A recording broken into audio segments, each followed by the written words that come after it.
welcome to Coffee with Chrissy. I'm so glad you're here and are joining me again this Friday for how we actually put our do-it-yourself caregiving video into action. So eventually I hope to have enough followers that will be able to join me in the chat and be able to share our experiences together. So this week we talked about supporting ourselves in the moment. I thought I'd share a story with you that actually happened this morning. So what we talked about this week was how our amygdala gets hijacked. We get emotionally hijacked by things that happen around us.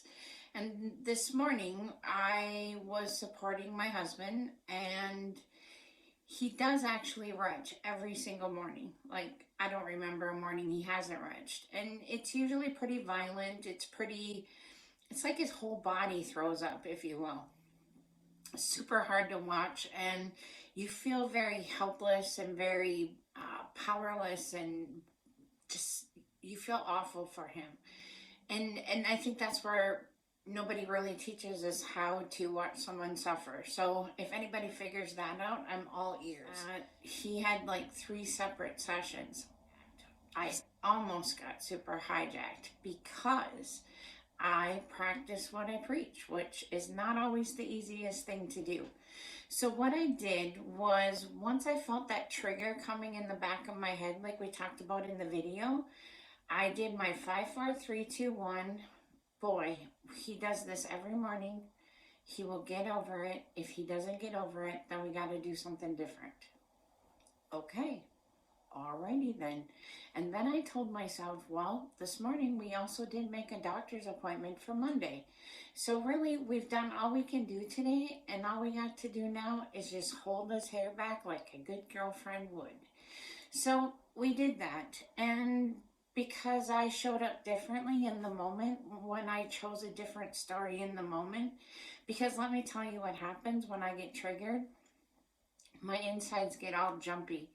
Get super jumpy, and I just want to call someone, and I want to say, dude, he's just really a lot sicker, and I don't know what to do. I don't know what to do. I don't know where to take him. I don't know, like, how do we know if this is Gulf War stuff? How do we know if this is something different, something new? Like, how do we know? And so I can go through all that in like a millisecond. So if I stay there, I am going to be like a storm within the storm. I'm not going to be a calming storm. I'm going to be a freaking out wife. So not only is Jeff going to actually be puking his face off, he's also going to be dealing with a very emotional woman. And he doesn't need that. And so when we talk about how we show up as care partners, the best way I can support us was by choosing that different story. And so I think it's really important that I put really a lot of emphasis on the trigger. The trigger was,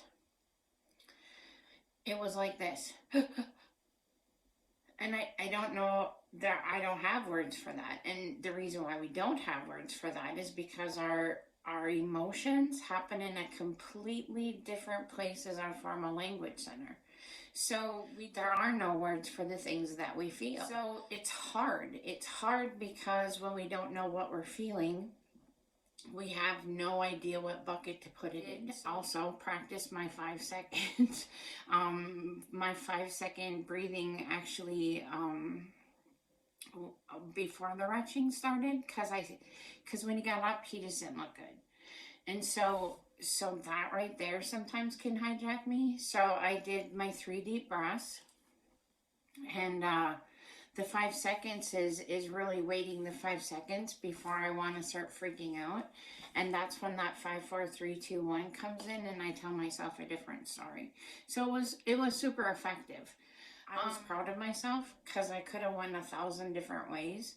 And because I didn't, and because I extended the grace to him and to myself, and I talked myself to a place that I could deal with in my head and also support him where he was. So I'm kind of proud of myself for doing that, but let me just tell you, it is not easy. It's not easy. And what I learned was it's necessary. So it was an interesting week, and I'm a little worried to be honest with you. I am.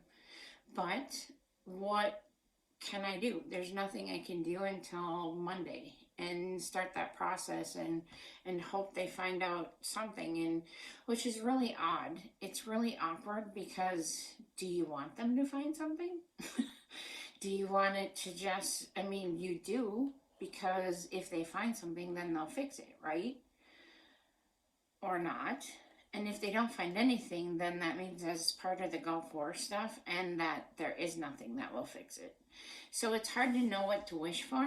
It's a very interesting place. And so we've been here a lot and I've learned a lot, and all I can do is pray. Give us both grace and remember that we have bad days, not a bad life. And on those bad days, if I show up different, we just have bad moments and not a whole bad day. So for us, that's pretty important. For me, that's pretty important. I think if maybe you could change one story, it might help. So that's what it looks like in my house. I did 3 sessions this week, which was really awesome. 2 of them were dementia training. I love doing dementia training. I'm a PAC trainer, a positive approach to care trainer for Teepa Snow. She's amazing. You'll hear me talk about her a lot because she's taught me a lot. She's taught me a lot about our humanness. She's taught me a lot about dementia. She's taught me a lot about caregiving. And well, she's the one that taught me how to breathe. So I'm eternally grateful. Dementia training, fantastic. It was super fun. It's so much fun for me to interact with people, to laugh with them because I love to laugh. It was good to have like a human experience again, and those folks are doing a lot.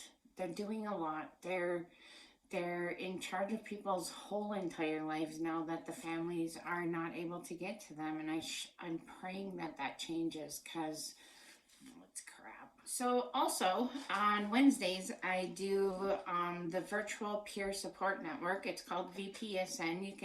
You can find it on Wellness in the Woods, and I'll put the link down below so you have it. It's amazing. Every Wednesday we do Exploring Our Humanness. We do that from 2:30 to 3:30, and it's been really educational for all of us, and getting different perspectives and having different experiences. So it's been pretty powerful. Anyone's welcome to join. So it's really fun. I also work the warm line. They have the peer support warm line for it's like a mental health line. So it's peer support. So all of us who work on the warm line have had some kind of emotional mental health incident, experience, traveled that journey, or still traveling the journey, and I'm not sure that it really goes away ever. And it's these people are so amazing and so strong and so brave. So I'll put the number down below if you ever just need somebody to chat. It's definitely the place to go. It's the place that I would go. I do go. Maybe I should say that. So that happened. Guess what else happened? We're getting the puppy. We have just a little puppy update coming. So last Coffee with Chrissy, I showed you a picture of this tiny little turd of a puppy that we were going to get.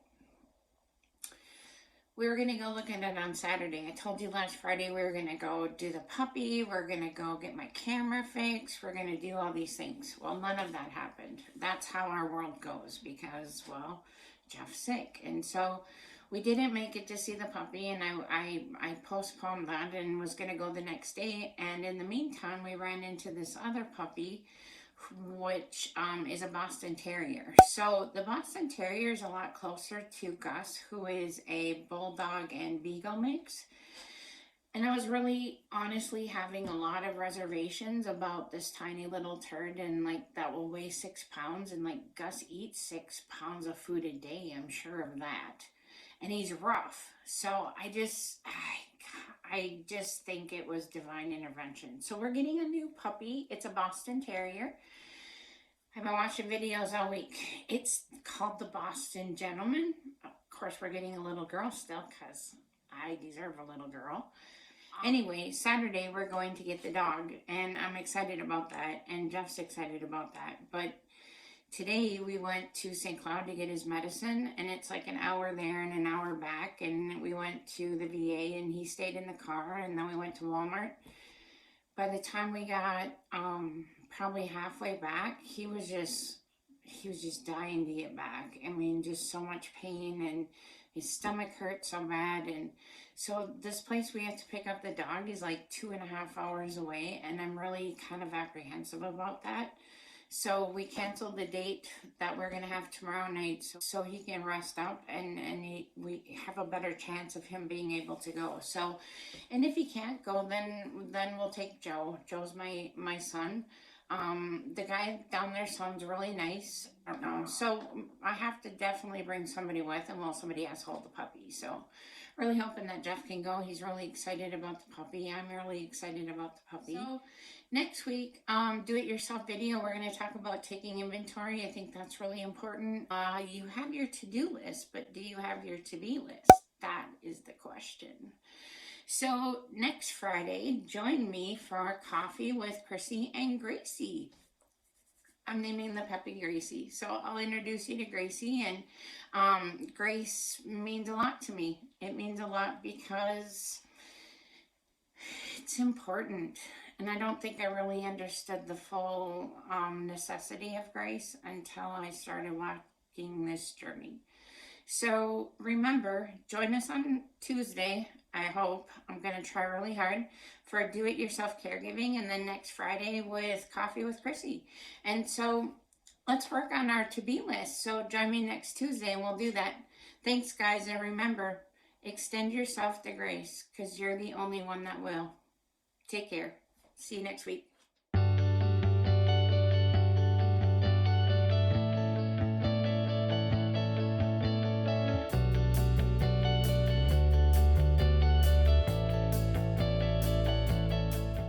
Enjoyed our time together. Please like, subscribe, and share with a friend. We'll see you next week.